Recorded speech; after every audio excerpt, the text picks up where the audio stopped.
Presidential candidate of a Accord Party, Professor Christopher Imumolen, has called on the federal government to declare a state of emergency in the petroleum and economic sector as Naira notes and fuel scarcity continue to impact Nigerians.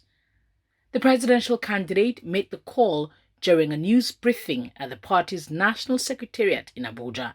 Nigeria has been grappling with twin problems of accessing cash, a situation caused by the now failed Naira redesign policy, and acute scarcity of PMS, otherwise known as petrol, in the most of the country where filling stations, thus crumbling the economy activities and provoking civil unrest all across Nigeria.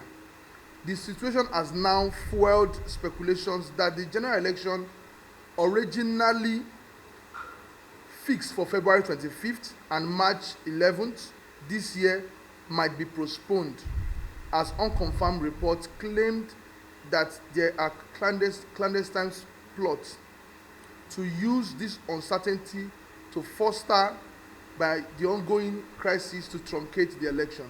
He expressed worry and hoped that the current predicament of Nigerians is not part of a calculated attempt by some people to scuttle the 2023 general elections.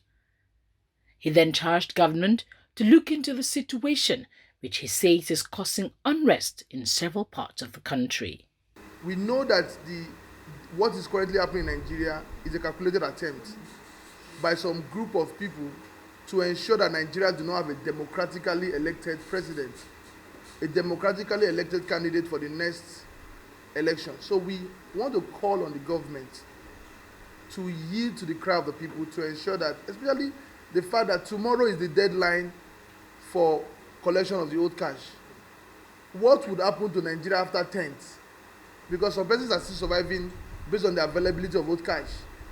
From 10th of January, if the government of today do not declare a national emergency to quickly look at the problem of cash scarcity and fuel scarcity, the nation might be set ablaze. And we as a concerned citizen, we don't want that to happen.